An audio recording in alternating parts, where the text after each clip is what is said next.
Hello guys, Blight is upon us and the patch notes have finally been released.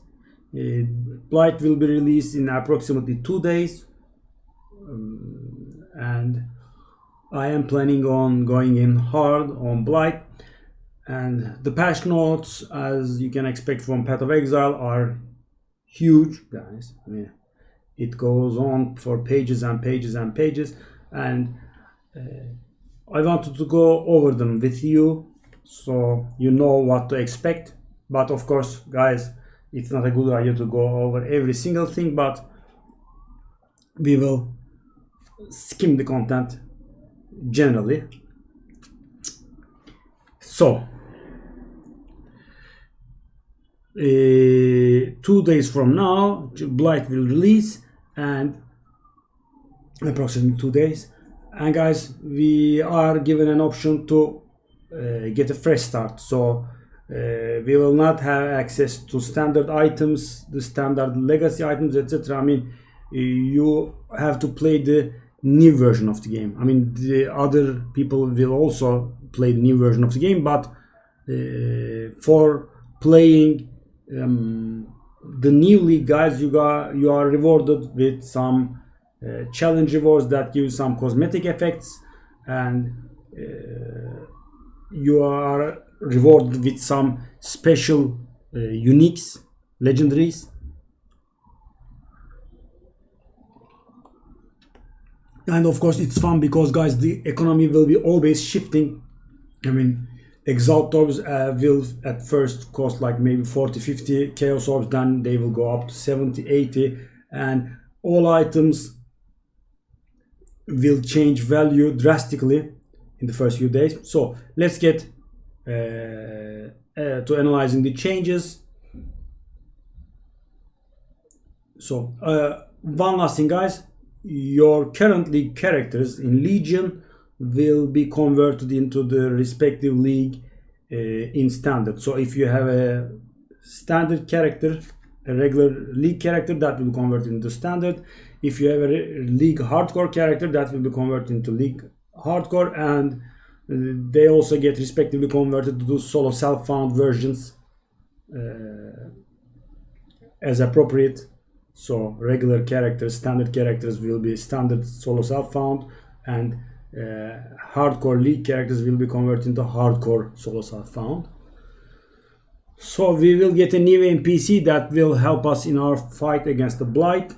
Blight is an infection spreading through the world of Rayclast, and they will be arms on Blights, and the enemies will come on from those arms, and we will have to kill them. So we also have a tower defense like thing.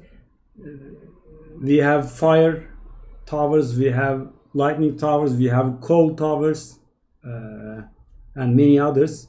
So we can use, for example, guys, we can focus on 2 arms, and we can put frost towers on the 3rd arm. That makes the monster slower, and while we handle the 2 arms that we are focusing our attention to, the other frost towers will keep the monsters busy in there, and then we can engage them. And in Blight we will find new items called oils, and oils can be used in anointing rigs with tower boosting implicit abilities, guys. I mean, it's not literally implicit. I mean, for example, a ruby ring's fire resistance will stay, but it will add another implicit layer, so to speak. The game itself calls this anointment, and with 3 kinds of oils you can anoint your amulet with notable passives.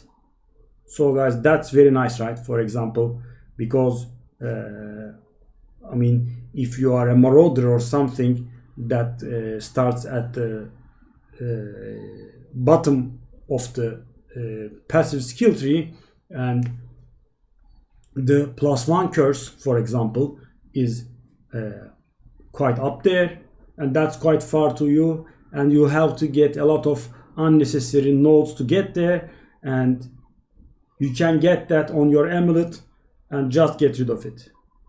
Of course, I'm not sure if that works. I mean, there are like 10 kinds of oils, I think, and the combinations would be pretty endless. I mean, for 10 oils, and if you select 3 out of it, the combinations would be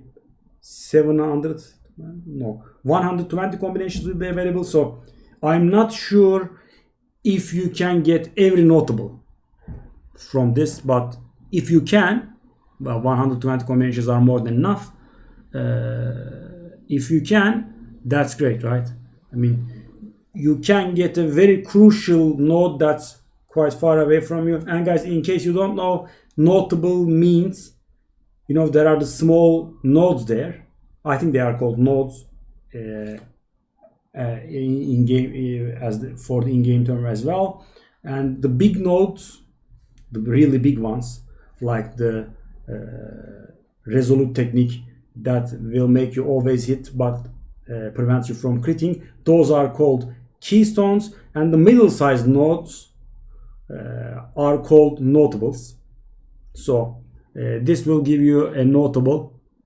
I don't think it's random. I think it depends on the combination of the oils. And as you finish the campaign and you move to maps, there will be blighted maps, and the blighted maps will not contain any monsters except for the blight.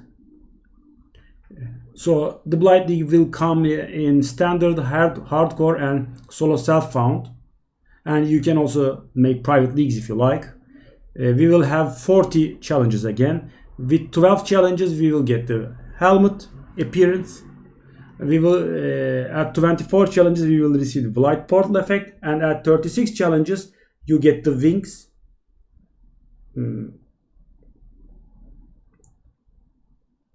And oh yes, that's interesting. In Legion, guys, if you complete the 40 challenges, it gave you a nice totem to put in your hideout as a cosmetic reward. In Blight it's different. After 19th challenge, every 3 challenges, including 19th challenge, the 19th challenge, and after that every 3rd challenge, so 22nd challenge, 25th challenge, 28th challenge, and so on up to 40, you will get a Blight totem pole piece. So in total you will be getting 8 pieces, and if you have all 8 pieces you will have a nice pole, but these are purely cosmetic, guys. I mean, they do not contribute to the power of your character. So let's get on the, these are the highlights. Let's get on the real stuff. Okay, we will get a dexterity that is green gem called Plague Bearer, that stores the damage of the poisons we apply, and when we use the skill again, that releases the poison damage, which deals chaos damage over time. As you know, they have showcased the poison assassin, so that's what it is for. And we have a dexterity intelligence skill gem, which is a green blue hybrid. Withering step, gain phasing and elusive.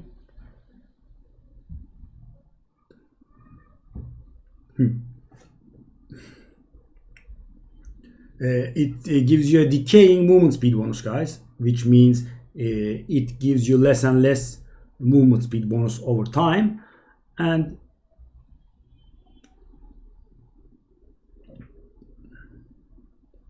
also applies to wither to nearby enemies.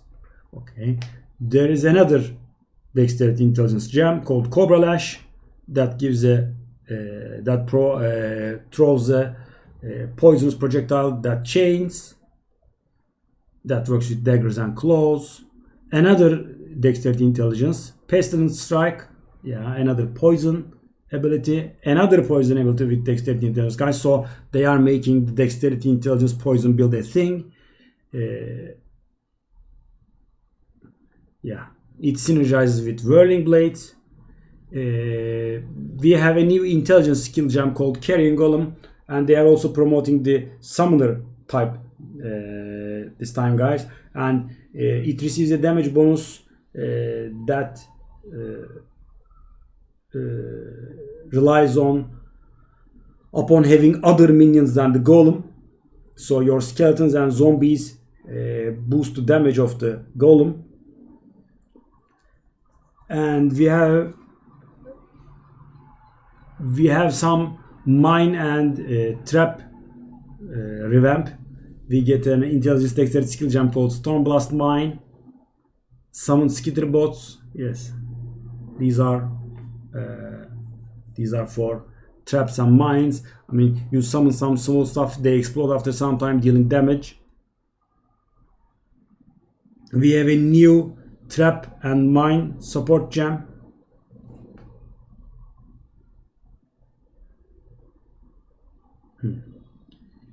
We have a new support gem called Nightblade that calls us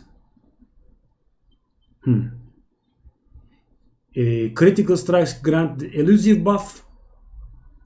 Supported attack skills grant us elusive on critical strike and increases the critical strike damage of the supported skills and increases the critical strike chance while you have elusive. Yeah, that's the we have some supports for minions called Meat Shield, Death Mark, and Feeding Frenzy. One of them, the Meat Shield, makes your minions act defensive. Feeding Frenzy will make your minions attack aggressive. And Death Mark, you mark an enemy and all of your minions focus that monster and receive a damage bonus.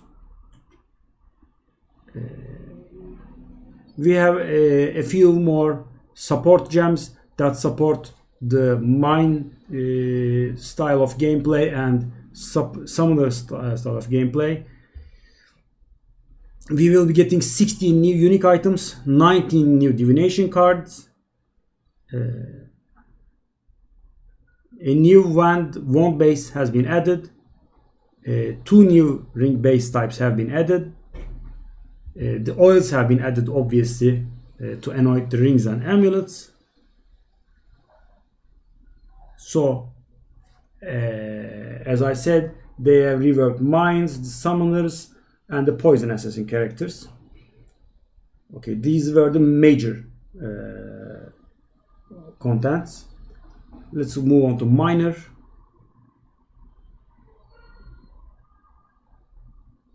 Okay, there are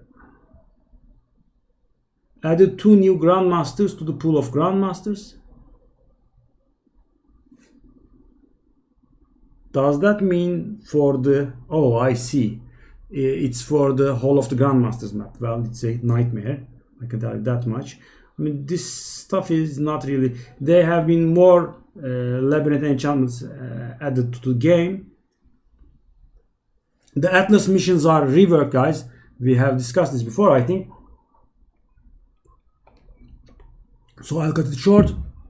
Normally, as you know, during the daily reset, you would get all of the masters spawn on the map, and they would spawn on a random map that you were recently doing. I mean, if you were doing high tier maps, they would spawn on high tier maps. If you were doing mid tier maps, they would spawn on mid tier maps, but you had no choice. For example, if Nico spawns on Belfry, then you had to go for Belfry, and if you didn't have a Belfry map, well, bad luck. You have to get it from someone else or just use Harbinger's Orb. No, not that was not the name. The map rerolling orb in the same tier. You have to do that or something. So now, guys, you will get a master mission every day, but you can trigger those by talking to the masters, and you can get them to spawn on the map you want. So if, for example, you have a very high quantity map and you want Nico there, you can just talk to Nico and Nico will spawn there, so you can get max sulfite out of it. And these missions will accumulate. For example, you have played the league a bit, guys, then you had a holiday or you were busy at work or something, you couldn't log in for 3 days, and now you will have 3 missions for each of the masters.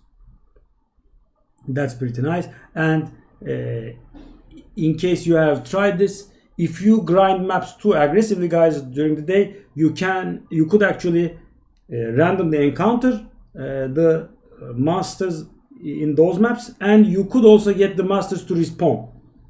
I mean, sometimes this happens with a very low amount of maps completed, but I mean, if you complete like 15-20 maps in a day, they would respawn most of the time. So if that happens in Blight, you will just get another, you will earn another mission for the masters.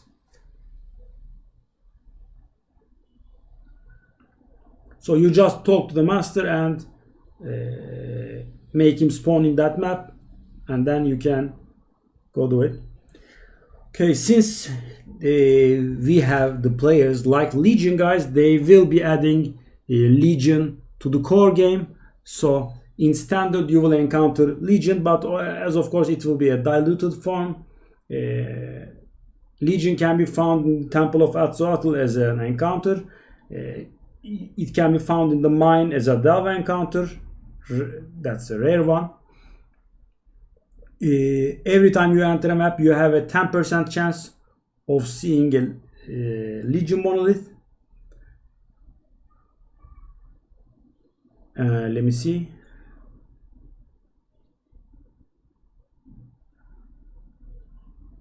And Vegan in the Syndicate is now concerned with Legion. In Transportation Safe House, I mean, if he's the captain there, he gives Legion Splinters. In Research, he gives Incubators. In Intervention, he gives Scarabs. Legion Scarabs have been added to the game. And in Fortification, he can give you a Legion chest. And that's interesting, guys. Even though Legion has been added to standard, Legion specific uniques have not been exactly added to the game. I mean, if it's a Legion specific unique, it can only be obtained from Legion encounters and Legion chests. I mean, you can access those those uniques in standard now, but they have to come from a Legion source. So also Legion has been changed a bit. So the loot will now be less for the domain of timeless conflict farmers. You know, those 5-way carries. I mean, the one person provides the emblems, the other person kills the monsters, and they both get XP. The experience isn't nerfed, guys. So if you want to grind to level 100, that's still the best way. But the problem is the availability of the emblems will drop now, and the emblems can be very, very expensive. We will see. The items will be like this. So the first line, as you know, the loot accumulates over rows in the domain of timeless conflict. So the first monsters, the first few monsters that you kill will actually provide higher loot. But the more monsters you kill, the more the loot diminishes. So the place will be for mainly XP, because as you know, if you do a 6-man 5 emblem carry, the loot is only mediocre at best, but the XP is magnificent. So that's why people do it. And now the loot will be worse, but the XP will stay the same. So if you have a lot of currency and you want to go for level 100, that's still the best way, in my opinion.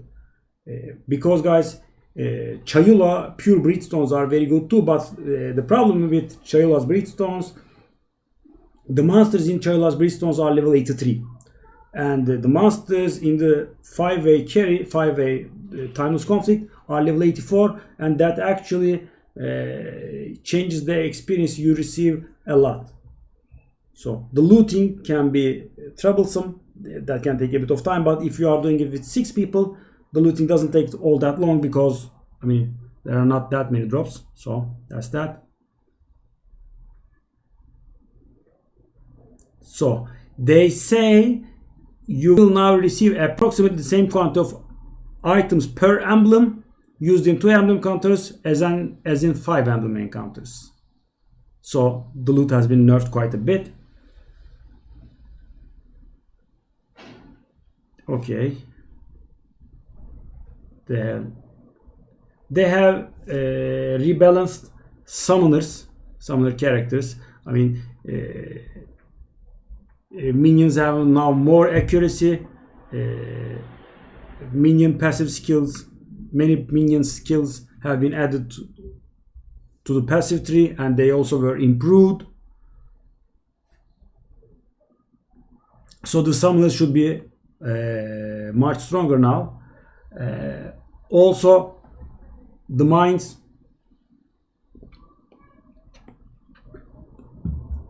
are much better now. The first mine you detonate will detonate instantly, blah blah. There's a lot of changes, so they want to make the mines a viable build. And they also did some mana rebalance, guys. Thing is, as you know, in Path of Exile, the main resource, I mean, other than your life, is the mana, and most characters just trivialize mana by having minus cost on rings and having some sort of mana leech. They reserve like 98%, 99% of their mana, and they just play with that one bit.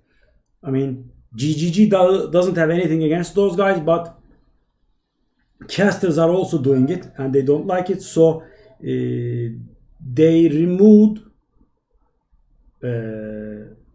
all possible mana leech for spellcasters, guys. I mean, spellcasters were able to use mana leech. They could access mana leech, and now they cannot. That's what GGG says, at least. So you will have to invest in it, because, guys, I mean, at the end game, your character does so much damage. I mean, even having a small fraction of mana leech just fills your mana almost instantly. So they removed mana leech from casters, so they will have to invest on it. Okay, they have some. You can have 15 mines active at once instead of 5. That's been buffed. Yeah. They have reworked some mines, changed the names. They are much better, obviously.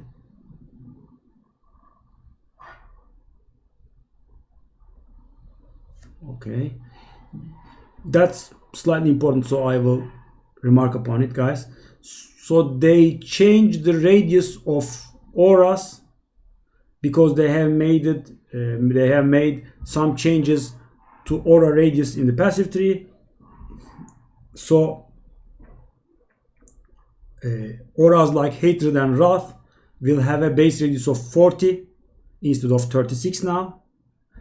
And Flesh and Stone will have a 28 radius of 28 instead of 24. War Banner and Red Banner will have a radius of 46 instead of 40. And the aura gem qualities that increase the aura radius will be twice as effective now. So 1% quality will provide a 4% increase to the radius instead of 2%. Okay, there are some extremely specific stuff that I am not going to comment on. Okay, guys, I am going to comment on this. There are some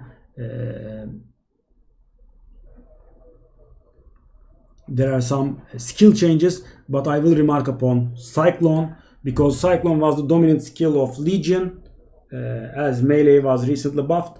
And thing is, guys, the range bonus that the radius that Cyclone used was your main hand weapons range and all affected modifiers. So That's why jeweled foils with +3 range were so popular, because guys, jeweled foil has a range of 14, which is probably one of the highest in the game, and maybe the highest.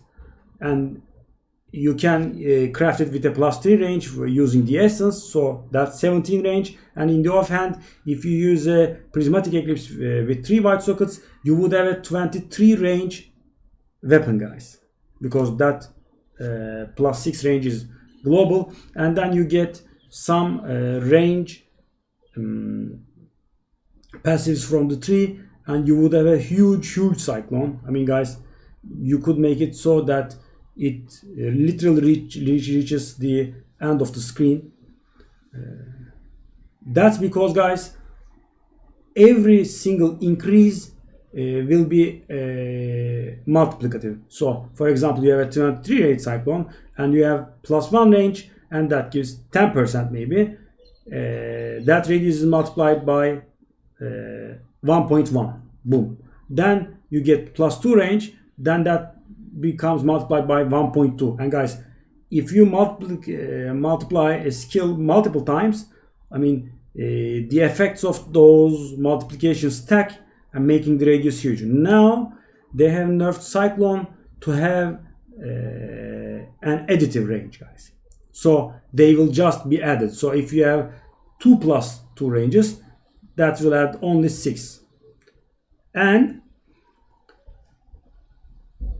Cyclone's base range has been fixed. I mean, it does not take into account our main hand or offhand blah blah anymore. Cyclone's base range now is 11, guys, and that's a huge change considering it was you could obtain 23.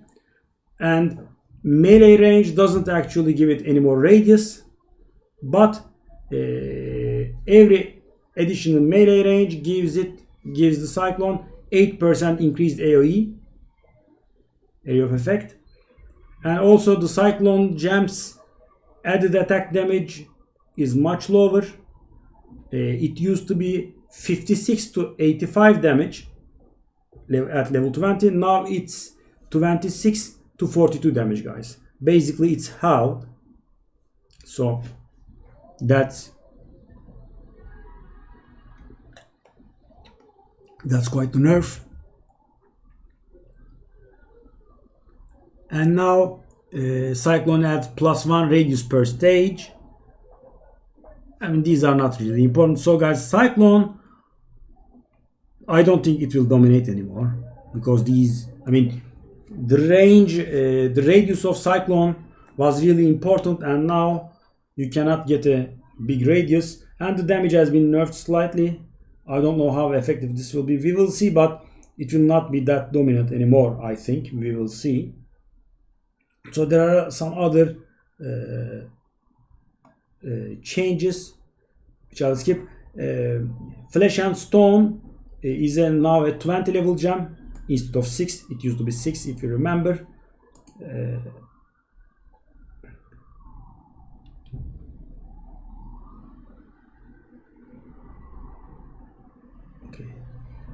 It now reduces damage from attacks of non-blind enemies instead of all damage. It's a small change.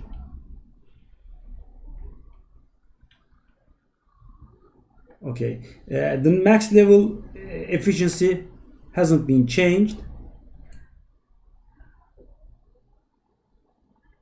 and it gives you 50% cooldown recovery speed at level 20. Used to be 13% at max level. Okay. Lightning arrow. There are some minion skill buffs, of course. Let me see. Scorching ray damage has been nerfed a bit. Oh, actually, okay, I'm incorrect. The scaling has been changed. At level 1 it's slightly weaker, and at level 20 it's slightly stronger, so we could say it's a buff, right? Because eventually we will get all of our gems to level 20 anyway. Okay. I thought there was something regarding tornado shot. Okay, we will see it. I'm sure there was something regarding tornado shot, but I couldn't see it now. Okay, let's just go. They have also changed Val Cyclone. So the radius is very large, 24 radius base, and does not gain radius per melee range. Gets 8% increase per melee range, and the damage bonus is halved like regular Cyclone.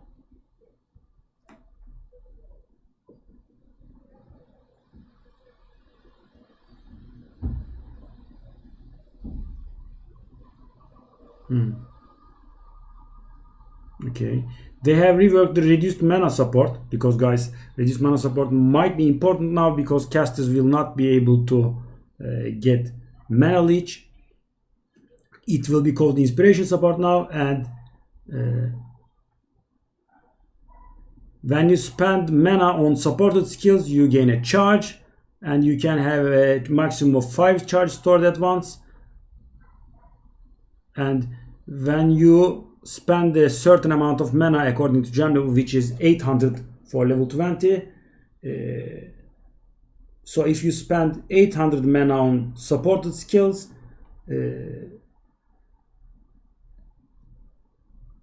with max charges, the supported skills will do 40% more elemental damage at level 20, and they also have a 50% increased critical chance.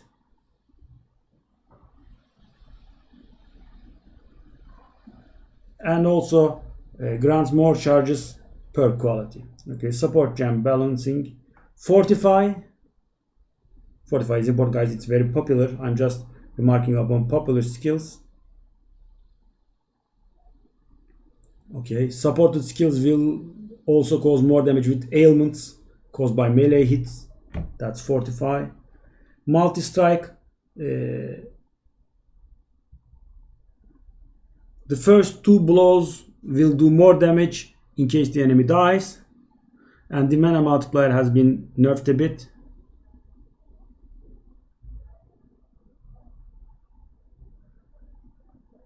Pulverize has been changed to be in line with the Cyclone changes.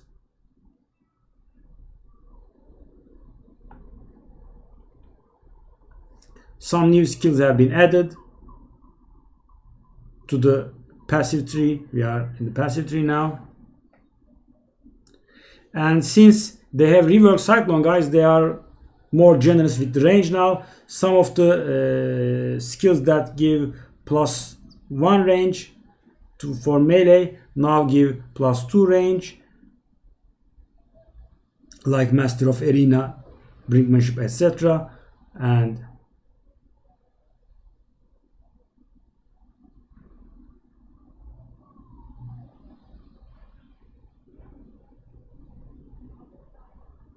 oh, that's interesting. I said that we could anoint our amulet by using 3 oils to unlock notables, right? There are 13 notables that can only be acquired through anointing your amulet, guys. Whoa. That will open a lot of possibilities for quite a few builds, I think. That's very nice. Okay. There are some more skills that provide range now. So the ascendancies have been rebalanced a bit.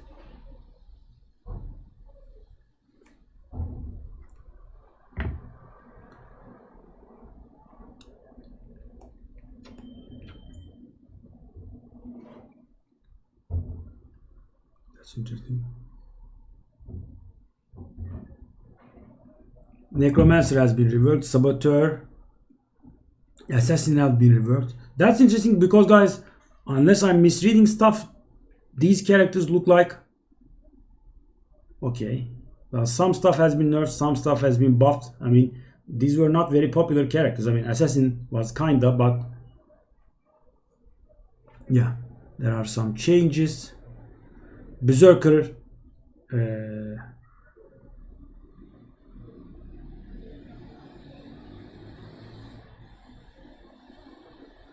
Berserker has been nerfed a bit. Okay, I'm seeing Saboteur has been reworked quite a lot because they are making traps a thing. Assassin has been reworked a lot because Poison Assassin is being made a thing, and Slayer has been severely nerfed because, guys, if you have checked the statistics that GGG released, Slayer was the most popular character at levels 95 and higher, and by most popular I mean almost half of the players were Slayers. That's because the class is totally immune to reflection with the correct Cyclone build. It doesn't use mana, it doesn't have a use for intelligence. I mean, like I said, these are done with the correct builds, but I mean, you could overlook so many aspects of the game with Slayer, and now it's been a bit nerfed. Necromancer has been reworked quite a lot because, I mean, this season, this league, they are making Necromancer, Assassin a thing, so they have a lot of buffs. And there are some item balance. I remember one item balance. I cannot see it here, but I see. So guys, Tornado Shot was very dominant, and they have nerfed the Tornado Shot Lab enchant to have only one additional secondary projectile. If you remember, you could actually get an enchant that said Tornado Shot fires 2 additional secondary projectiles. Now we only have the 1 additional secondary projectile version. So those fractal thoughts with 2 additional secondary Tornado Shot projectiles enchants are a thing of standard now. They will not exist in the game anymore. Okay. Now there are a lot of small changes.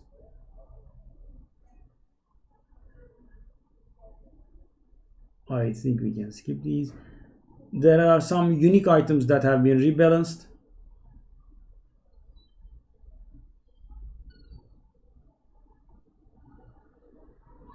Watcher's Eye.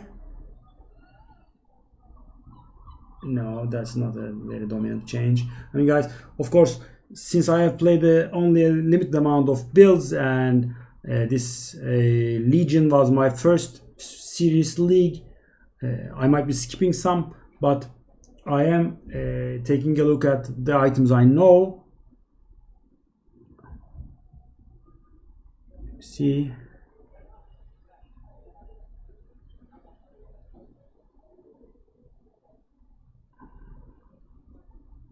I mean, I'm not seeing a really famous item getting nerfed or buffed.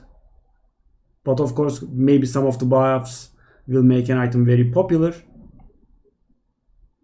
There are some crafting changes, which is pretty nice, guys. So, as you know, some of the betrayal modifiers can be unlocked from certain characters only. For example, the minus mana cost on rings and amulets can only be obtained from rings and amulets that have dropped from Elrian. So these will only require one unlock to obtain. So, for example, you find Elrian, beat him up, he drops a ring, and you unveil, and you find the minus mana cost, and you don't need 3 unlocks. Just 1 is enough. And by the way, since we're at the subject, Elrian's minus mana cost has been divided into 2. Now it has 1 for channeling skills and 1 for non-channeling skills. So he actually has 2 crafts regarding that, and they each have 3 ranks. So guys, what worked for Cyclone will not work for Blood Rage anymore.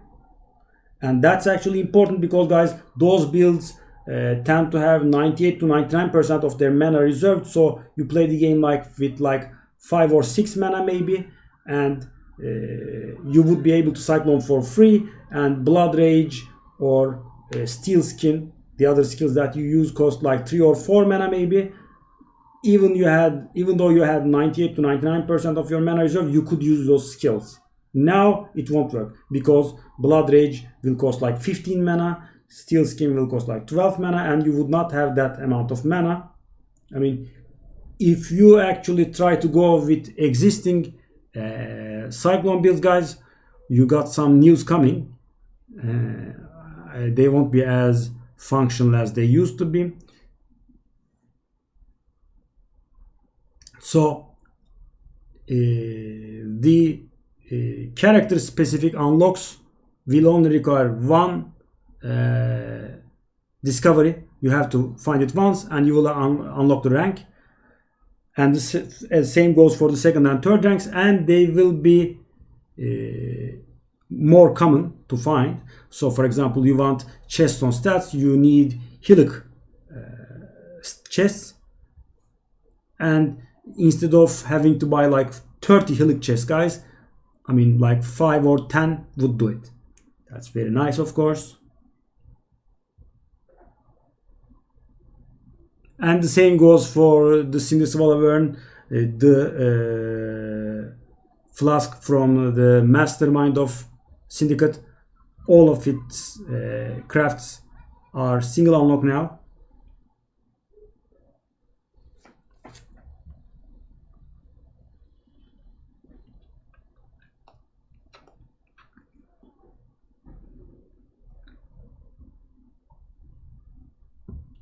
The monster's accuracy rating has been reduced game-wide, so the monsters will miss us more, guys. That's very nice.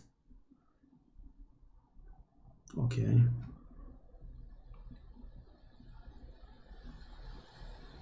There are some specific... Okay, there are some betrayal changes. Safe houses grant 100% increased experience from monsters, and the mastermind will grant 200% increased experience, guys. So it would be wise to grind it all.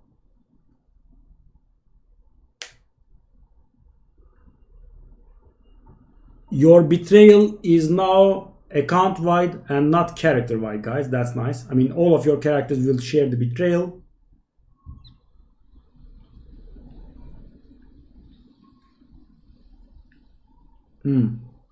That's interesting. If you beat the mastermind,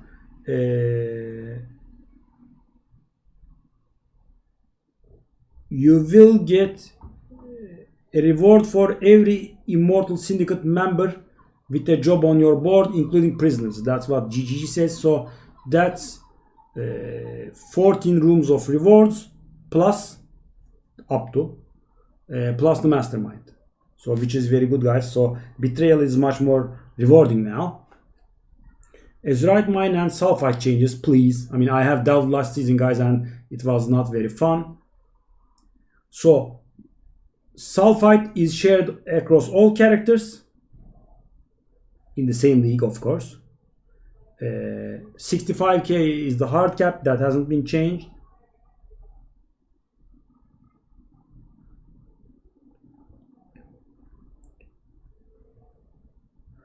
The tunnel Nico digs for you based on your character level. I mean, guys, if you want to save Sulfite, you just don't go into the mine, because Nico will auto dig up to some depth.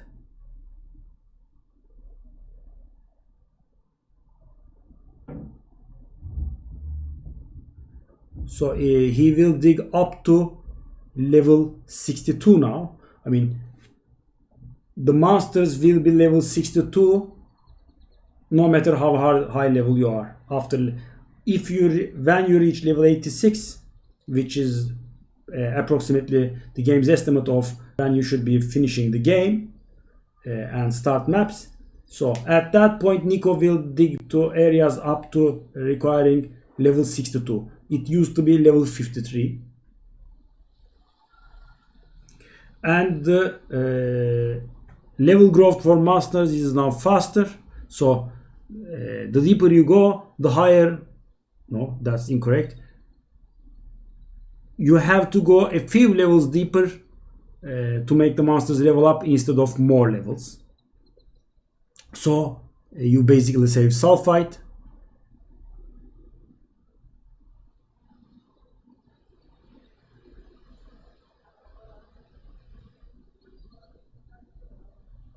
Dynamite is now instant. Okay, that's interesting because they said something about getting deeper cheaper, and there's no such thing. They are saying deeper levels will not be cheaper. That's sad. Atlas of Worlds have been shuffled. The map tiers have changed. So Glacier will no longer be tier 2, blah blah, everything changes. Okay. Zana has been given a few new modifiers in the new league. Okay. Some user interface improvements.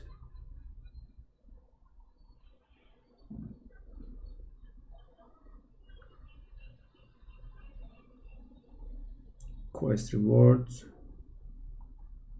PvP changes, bug fixes, and I think that's it, guys. I mean, we have skimmed through it, and even then it took quite a while. So that's what we can expect from Blight, guys.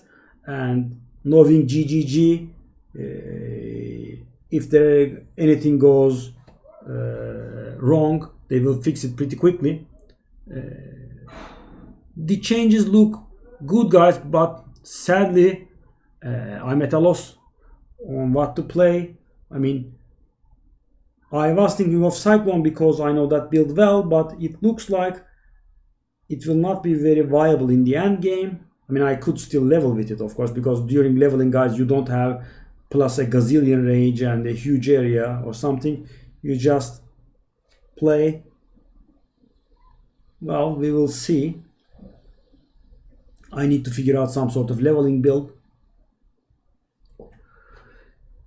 See you in Blight. And guys, you might have noticed we have not been streaming Path of Exile for a few days now. I'm playing Grim Dawn.